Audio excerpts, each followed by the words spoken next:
ಶ್ರೀ ಗುರುಭ್ಯೋ ನಮಃ. ಭಟ್ಟರ ಪಾಠಶಾಲೆಗೆ ಆತ್ಮೀಯ ಸ್ವಾಗತ. ಪ್ರೀತಿಯ ವಿದ್ಯಾರ್ಥಿಗಳೇ, ಕನ್ನಡ ಭಾಷಾಧ್ಯಯನ ಎಂಬ ಈ ಮಾಲಿಕೆಯಲ್ಲಿ ಇಂದಿನ ಪಾಠವನ್ನು ತಿಳಿದುಕೊಳ್ಳೋಣ. ಪಾಠ 15. ಇಂದಿನ ತರಗತಿಯಲ್ಲಿ ನಾಮಪದಗಳ ಪ್ರಕಾರಗಳನ್ನು ನಾವು ನೋಡೋಣ. ಎಲ್ಲರೂ ಸಿದ್ಧರಿದ್ದೀರಾ ಅಲ್ವೇ? ನಮ್ಮ ಸುತ್ತಲೂ ಕಾಣುವ ವ್ಯಕ್ತಿ, ವಸ್ತು, ಸ್ಥಳ ಇತ್ಯಾದಿಗಳ ಹೆಸರನ್ನು ಸೂಚಿಸುವ ಪದಗಳನ್ನು ನಾಮಪದಗಳು ಎನ್ನುವರು. ನಮ್ಮ ಸುತ್ತಲೂ ಕಾಣುವಂತಹ ಯಾವ ವ್ಯಕ್ತಿಗಳಿರಬಹುದು, ವಸ್ತುಗಳು, ಸ್ಥಳ ಇತ್ಯಾದಿಗಳ ಹೆಸರನ್ನು ಸೂಚಿಸುವಂತಹ ಪದಗಳು ಇವೇ ನಾಮಪದಗಳು ಅಂತ ಹಿಂದಿನ ತರಗತಿಯಲ್ಲಿ ಇದರ ಪರಿಚಯವನ್ನು ಚೆನ್ನಾಗಿ ಮಾಡಿಕೊಂಡ್ವಿ. ನಾಮಪದದ ಮೂಲ ರೂಪವನ್ನು ನಾಮ ಪ್ರಕೃತಿ ಎನ್ನುವರು. ಈ ವಿಚಾರವನ್ನು ಕೂಡ ನೀವು ಚೆನ್ನಾಗಿ ತಿಳಿದಿದ್ದೀರ. ನಾಮ ಪ್ರಕೃತಿಗೆ ವಿಭಕ್ತಿ ಪ್ರತ್ಯಯಗಳು ಸೇರಿದಾಗ ಅವು ನಾಮಪದಗಳಾಗುವವು. ಉದಾಹರಣೆಗಳೊಂದಿಗೆ ನಾವು ಇದನ್ನು ಗಮನಿಸಿದ್ದೇವೆ. ನಾಮ ಪ್ರಕೃತಿಗೆ ವಿಭಕ್ತಿ ಪ್ರತ್ಯಯಗಳು 7 ಉ, ಅನ್ನು, ಇಂದ ಇತ್ಯಾದಿ ಅದನ್ನು ಸೇರಿಸಿದಾಗ ಅರ್ಥಪೂರ್ಣವಾದಂತಹ ಪದಗಳು ಸಿದ್ಧವಾಗುತ್ತವೆ. ಇದನ್ನು ನಾವು ನಮ್ಮ ವಾಕ್ಯಗಳಲ್ಲಿ ಸಂದರ್ಭಕ್ಕೆ ಅನುಸಾರವಾಗಿ ಬಳಸುತ್ತೇವೆ. ಇಲ್ಲಿ ಗಮನಿಸಿ, ನಾಮ ಪ್ರಕೃತಿಯಲ್ಲಿ 2 ರೀತಿಯ ನಾಮ ಪ್ರಕೃತಿಗಳು ಮುಖ್ಯವಾಗಿ ಕಂಡುಬರುತ್ತವೆ. ಮೊದಲನೆಯದು ಸಹಜ ನಾಮ ಪ್ರಕೃತಿಗಳು, ಎರಡನೆಯದು ಸಾಧಿತ ನಾಮ ಪ್ರಕೃತಿಗಳು. ಸಹಜವಾಗಿ ಪ್ರಾಕೃತಿಕವಾಗಿ ಸಿದ್ಧವಾದಂತಹ ನಾಮ ಪ್ರಕೃತಿಗಳು 1ನೇ ಪ್ರಕಾರದಲ್ಲಿವೆ. ಇನ್ನು ಸಾಧಿತವಾದಂತಹ ಅಂದರೆ ಪ್ರತ್ಯಯಗಳನ್ನು ಸೇರಿಸಿ ನಾವು ಸಿದ್ಧಗೊಳಿಸುವ ನಾಮ ಪ್ರಕೃತಿಗಳು 2ನೆಯ ಪ್ರಕಾರ. ಭಾಷೆಯಲ್ಲಿ ಸಹಜವಾಗಿಯೇ ಇರುವ ನಾಮ ಪ್ರಕೃತಿಗಳು ಸಹಜ ನಾಮ ಪ್ರಕೃತಿಗಳು. ಇನ್ನು ಕೃತ್ ಪ್ರತ್ಯಯಗಳಾಗಲಿ ತದ್ಧಿತ ಪ್ರತ್ಯಯಗಳಾಗಲಿ ಸೇರಿ ಆಗುವಂತಹ ಪ್ರಕೃತಿಗಳು ಸಾಧಿತ ನಾಮ ಪ್ರಕೃತಿಗಳು ಎಂದು ಅರ್ಥ ಮಾಡಿಕೊಳ್ಳಿ. ನಾಮ ಪ್ರಕೃತಿಯಲ್ಲಿ ಸಹಜ ನಾಮ ಪ್ರಕೃತಿಗಳನ್ನು ಅರ್ಥ ಮಾಡಿಕೊಳ್ಳೋಣ. ಭಾಷೆಯಲ್ಲಿ ಸಹಜವಾಗಿಯೇ ಇರುವ ನಾಮ ಪ್ರಕೃತಿಗಳೇ ಸಹಜ ನಾಮ ಪ್ರಕೃತಿಗಳು ಎಂದು ನಾನು ಹೇಳಿದೆ. ಉದಾಹರಣೆಗಳನ್ನು ಗಮನಿಸಿ ಇನ್ನೂ ಸ್ಪಷ್ಟವಾಗಿ ಅರ್ಥ ಮಾಡಿಕೊಳ್ಳಿ. ಮರ, ನದಿ, ಜನರು, ದೇಶ, ಕಾಡು, ಆಕಾಶ, ಸೂರ್ಯ, ನೀರು, ಮನೆ, ದನ ಇತ್ಯಾದಿಗಳು ಭಾಷೆಯಲ್ಲಿ ಸಹಜವಾಗಿಯೇ ಬಂದಂತಹ ನಾಮ ಪ್ರಕೃತಿಗಳು. ಇವುಗಳಿಗೆ ಪ್ರತ್ಯಯವನ್ನು ಸೇರಿಸಿ ವಾಕ್ಯದಲ್ಲಿ ಬಳಸುತ್ತೇವೆ. ಇನ್ನು ಸಾಧಿತ ನಾಮ ಪ್ರಕೃತಿಗಳು ಅಂದರೆ ಕೃತ್ ಪ್ರತ್ಯಯಗಳಾಗಬಹುದು ಅಥವಾ ತದ್ಧಿತ ಪ್ರತ್ಯಯಗಳು. ಈ ಪ್ರತ್ಯಯಗಳನ್ನು ನಾನು ಮುಂದಿನ ತರಗತಿಗಳಲ್ಲಿ ನಿಮಗೆ ಪರಿಚಯ ಮಾಡಿಕೊಡ್ಲಿದ್ದೀನಿ. ಆ ಪ್ರತ್ಯಯಗಳನ್ನು ಸೇರಿಸುವುದರಿಂದ ಆಗುವಂತಹ ಪ್ರಕೃತಿಗಳೇ ಸಾಧಿತ, ಸಿದ್ಧಗೊಳಿಸುವಂತಹ ನಾಮ ಪ್ರಕೃತಿಗಳು ಎಂಬುದಾಗಿ. ಉದಾಹರಣೆಗಳನ್ನು ನೋಡಿ. ಮಾಡಿದವನು, ಒಕ್ಕಲಿಗ, ಧೈರ್ಯ, ಓದುವ, ವಾಸುದೇವ, ತಿನ್ನುವ, ಧಣಿ, ಮನುಷ್ಯತ್ವ ಇತ್ಯಾದಿಗಳು. ಇದರ ಬಗ್ಗೆ ಇನ್ನೂ ನಾವು ಅಧ್ಯಯನ ಮಾಡೋಣ. ತದ್ಧಿತ ಎಂಬ ಪಾಠದಲ್ಲಿ ಇದನ್ನು ನಾನು ವಿವರಿಸಲಿದ್ದೇನೆ. ಇಲ್ಲಿ ಗಮನಿಸಿ, ಮಾಡಿದವನು ಎಂಬುದು ಕ್ರಿಯಾಪದವಲ್ಲ. ಉದಾಹರಣೆಗೆ, ಈ ಹುಡುಗನು ಕೆಲಸವನ್ನು ಮಾಡಿದವನು ಆಗಿದ್ದಾನೆ. ಕೆಲಸವನ್ನು ಮಾಡಿದವನು ಇವನು. ಮುಂದೆ ಒಕ್ಕಲಿಗ ಎಂಬುದು ಆ ಕೆಲಸವನ್ನ ಮಾಡಿದವನು ಎಂಬ ಅರ್ಥದಲ್ಲಿ. ಇದನ್ನೆಲ್ಲ ನಾವು ಸಾಧಿತ ನಾಮ ಪ್ರಕೃತಿಗಳು ಎಂದು ಕರೆಯುತ್ತೇವೆ. ನಾಮಪದಗಳಲ್ಲಿ ಮುಖ್ಯವಾಗಿ 9 ಪ್ರಕಾರಗಳನ್ನು ನಾವು ನೋಡಬಹುದು. ಈ ರೀತಿಯಾಗಿ ನೋಡಿಕೊಳ್ಳೋಣ. ವಸ್ತುವಾಚಕಗಳು, ಗುಣವಾಚಕಗಳು, ಸಂಖ್ಯಾವಾಚಕಗಳು, ಸಂಖ್ಯೇಯವಾಚಕಗಳು, ಭಾವನಾಮ, ಪರಿಮಾಣವಾಚಕ, ಪ್ರಕಾರವಾಚಕ, ದಿಗ್ವಾಚಕ ಮತ್ತು ಸರ್ವನಾಮಗಳು ಎಂಬಿತ್ಯಾದಿ ಅಧ್ಯಯನ ದೃಷ್ಟಿಯಿಂದ 9 ಪ್ರಕಾರಗಳನ್ನಾಗಿ ನಾವು ವಿಭಾಗಿಸಿಕೊಳ್ಳೋಣ. ಈ ಪ್ರಕಾರಗಳಿಗೆ ಉದಾಹರಣೆಗಳನ್ನು ನೋಡಿ ಅರ್ಥ ಮಾಡಿಕೊಳ್ಳೋಣ. ವಸ್ತುವಾಚಕಗಳು ಅಂದರೆ ವಸ್ತುಗಳ ಹೆಸರನ್ನು ಹೇಳುವ ಶಬ್ದಗಳೆಲ್ಲ ವಸ್ತುವಾಚಕಗಳು.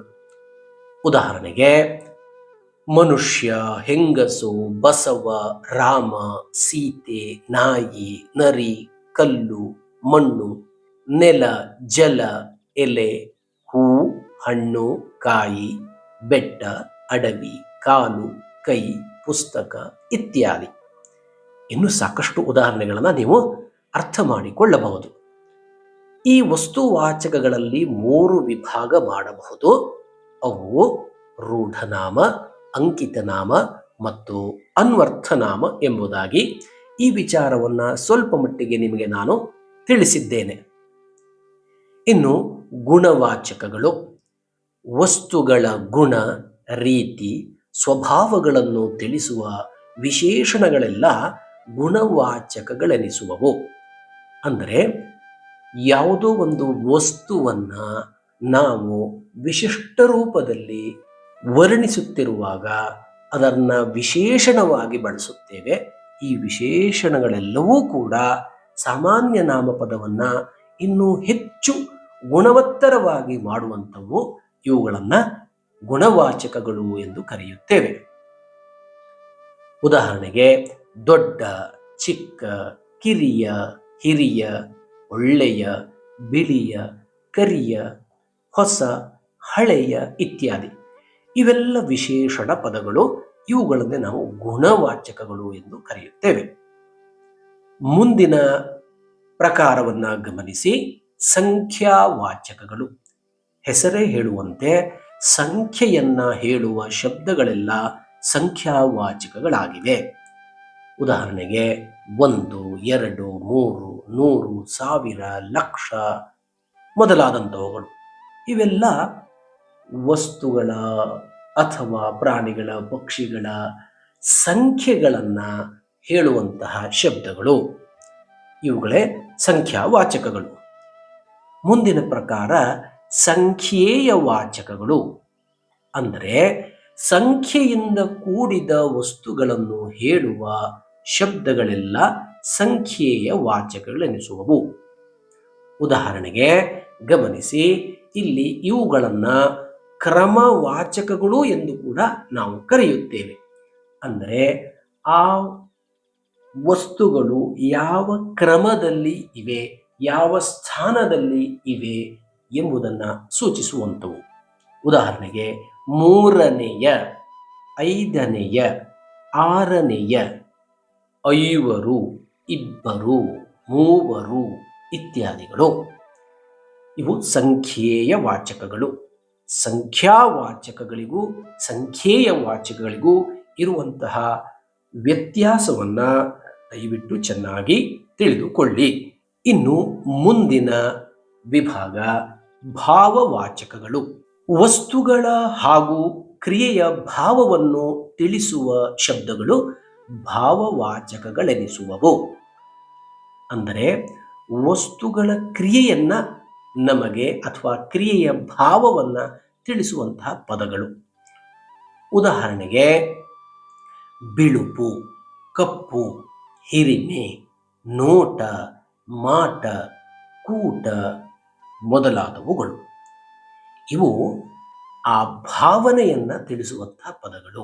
ಬಿಳಿಯದರ ಭಾವವೇ ಬಿಳುಪು, ಕರಿಯದರ ಭಾವವೇ ಕಪ್ಪು, ಹಿರಿಯದರ ಭಾವವೇ ಹಿರಿಮೆ. ಈ ರೀತಿಯಂತಹ ಪದಗಳು ಮುಂದೆ ಬರಲಿಕ್ಕಿವೆ. ಅವುಗಳನ್ನು ಅಲ್ಲಿ ಇನ್ನು ವಿಸ್ತೃತವಾಗಿ ಅರ್ಥ ಮಾಡಿಕೊಳ್ಳೋಣ. ಸದ್ಯಕ್ಕೆ ಭಾವವಾಚಕಗಳ ಉದಾಹರಣೆಗಳನ್ನು ಅವಲೋಕನ ಮಾಡಿ. ಮುಂದಿನ ಪ್ರಕಾರ ಪರಿಮಾಣ ವಾಚಕಗಳು. ಅಂದರೆ ವಸ್ತುಗಳ ಸಾಮಾನ್ಯ ಅಳತೆ, ಪರಿಮಾಣ, ಗಾತ್ರ ಇತ್ಯಾದಿಗಳನ್ನು ಹೇಳುವ ಶಬ್ದಗಳು ಪರಿಮಾಣ ವಾಚಕಗಳೆನಿಸುವವು. ವಸ್ತುಗಳ ಅಳತೆ, ಪರಿಮಾಣ, ಗಾತ್ರ ಇತ್ಯಾದಿಗಳನ್ನು ತಿಳಿಸುವಂತಹ ಪದಗಳು. ಉದಾಹರಣೆಗಳನ್ನು ಗಮನಿಸಿ. ಅಷ್ಟು, ಇಷ್ಟು, ಹಲವು, ಇನಿತು, ಎನಿತು ಮೊದಲಾದವುಗಳು. ಮುಂದಿನ ಪ್ರಕಾರ ಪ್ರಕಾರವಾಚಕಗಳು. ವಸ್ತುಗಳ ಸ್ಥಿತಿ ಅಥವಾ ರೀತಿಗಳನ್ನು ತಿಳಿಸುವ ವಸ್ತುಗಳೆಲ್ಲ ಪ್ರಕಾರವಾಚಕಗಳೆನಿಸುವವು. ಈ ರೀತಿಯಾದಂತಹ ಪದಗಳನ್ನು ನಾವು ಪ್ರಕಾರವಾಚಕಗಳು ಎಂದು ಕರೆಯುತ್ತೇವೆ.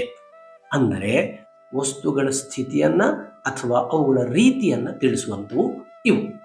ಉದಾಹರಣೆಗೆ ಗಮನಿಸಿ. ಅಂಥ, ಅಂಥದ್ದು, ಇಂತಹ, ಎಂತಹ, ಅಂಥವನು ಮೊದಲಾದಂತಹ ಪದಗಳು. ಮುಂದಿನ ಪ್ರಕಾರವನ್ನು ಗಮನಿಸಿ. ದಿಗ್ವಾಚಕಗಳು. ನಾಮಪದಗಳ ಪ್ರಕಾರಗಳಲ್ಲಿ ದಿಗ್ವಾಚಕಗಳನ್ನ ಈ ರೀತಿಯಾಗಿ ಅರ್ಥ ಮಾಡಿಕೊಳ್ಳಿ. ದಿಕ್ಕುಗಳನ್ನು ಸೂಚಿಸುವ ಶಬ್ದಗಳೆಲ್ಲ ದಿಗ್ವಾಚಕಗಳೆನಿಸುವವು. ಅಂದರೆ ಪೂರ್ವ ಪಶ್ಚಿಮಾದಿ ದಿಕ್ಕುಗಳನ್ನು ಸೂಚಿಸುವಂತಹ ಪದಗಳು, ಶಬ್ದಗಳು ಇವೆಲ್ಲ ದಿಗ್ವಾಚಕಗಳು. ಉದಾಹರಣೆ: ಉತ್ತರ, ಪಡುವಣ, ಈಶಾನ್ಯ, ಆಗ್ನೇಯ, ಆಚೆ, ಈಚೆ, ಮೇಲೆ ಮೊದಲಾದವುಗಳು. ಇನ್ನು ಸರ್ವನಾಮಗಳು. ಆಗಲೇ ನೀವು ಸರ್ವನಾಮಗಳ ಬಗ್ಗೆ ಸ್ವಲ್ಪ ಮಟ್ಟಿಗೆ ತಿಳಿದುಕೊಂಡಿದ್ದೀರಾ. ಆದರೆ ಇಲ್ಲಿ ನಾಮಪದಗಳ ಪ್ರಕಾರಗಳಲ್ಲಿ ಇದನ್ನ ಇನ್ನೊಮ್ಮೆ ಗಮನಿಸೋಣ. ವಸ್ತುವಾಚಕಗಳಾದ ನಾಮಪದಗಳ ಸ್ಥಾನದಲ್ಲಿ ನಿಂತು ಅವನ್ನು ಬೋಧಿಸುವ, ಅಂದರೆ ಸೂಚಿಸುವ ಶಬ್ದಗಳೆಲ್ಲ ಸರ್ವನಾಮಗಳೆನಿಸುವವು. ಸರ್ವನಾಮ ಎಂದರೆ ನಾಮಪದಕ್ಕೆ ಬದಲಾಗಿ ಬಳಸುವಂತಹ ಪದಗಳು. ಉದಾಹರಣೆಗಳನ್ನು ಗಮನಿಸಿ. ಅದು, ಇದು, ಅವನು, ಇವನು, ಎಲ್ಲ, ಏನು, ಯಾವನು, ತಾವು, ತಾನು, ನೀವು ಇತ್ಯಾದಿ ಪದಗಳು. ಸರ್ವನಾಮಗಳಲ್ಲಿ 3 ಭಾಗ ಮಾಡಬಹುದು.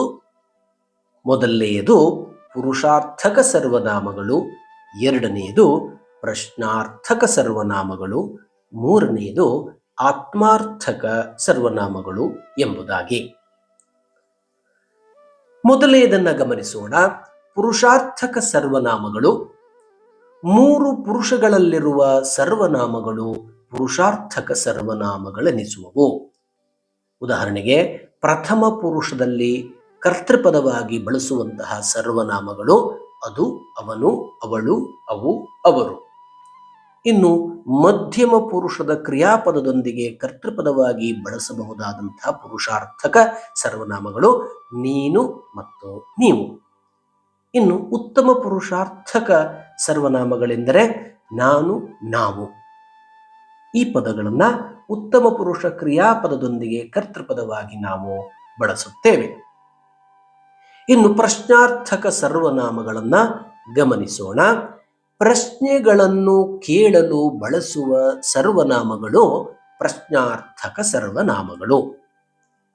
ಉದಾಹರಣೆಗೆ ಯಾವುದು, ಏನು, ಯಾವುವು, ಆವುದು, ಯಾರು ಮೊದಲಾದಂಥವುಗಳು. ಇವುಗಳನ್ನು ಪ್ರಶ್ನಾರ್ಥಕವಾಗಿ ನಾವು ಬಳಸುತ್ತೇವೆ. ಪ್ರಶ್ನೆಗಳನ್ನು ಕೇಳಲು ಬಳಸುವಂತಹ ಸರ್ವನಾಮ ಶಬ್ದಗಳು.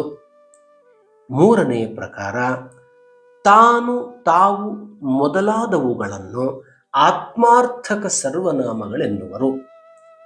ಈ ನಾಮ ಪ್ರಕೃತಿಗಳು ಲಿಂಗ, ವಚನ ಹಾಗೂ ವಿಭಕ್ತಿಗಳಿಂದ ಕೂಡಿ ಭಾಷೆಯಲ್ಲಿ ಉಪಯೋಗಿಸಲ್ಪಡುವವು.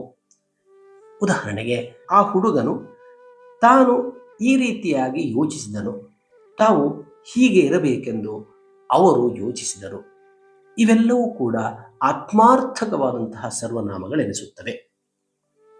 ವಿದ್ಯಾರ್ಥಿಗಳೇ, ಈ ನಾಮ ಪ್ರಕೃತಿಗಳು ಲಿಂಗ, ವಚನ ಹಾಗೂ ವಿಭಕ್ತಿಗಳಿಂದ ಕೂಡಿ ಭಾಷೆಯಲ್ಲಿ ಉಪಯೋಗಿಸಲ್ಪಡುವವು.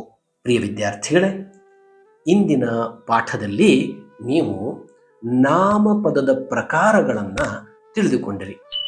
ಭಾಷೆಯನ್ನು ಇನ್ನಷ್ಟು ಸ್ಪಷ್ಟವಾಗಿ ಅರ್ಥ ಮಾಡಿಕೊಳ್ಳಬೇಕಾದರೆ ವ್ಯಾಕರಣದ ಅವಶ್ಯಕತೆ ಇದ್ದೇ ಇದೆ. ಈ ಪ್ರಕಾರಗಳನ್ನು ಗಮನಿಸಿ ಭಾಷೆಯಲ್ಲಿ ಉಪಯೋಗಿಸಿ. ನಾವೆಲ್ಲರೂ ಕೂಡ ನಮ್ಮ ಮಾತೃಭಾಷೆಯಾದಂತಹ ಕನ್ನಡವನ್ನು ಹೆಚ್ಚು ಹೆಚ್ಚು ಬಳಸೋಣ, ಹೆಚ್ಚು ಹೆಚ್ಚು ಬೆಳೆಸೋಣ.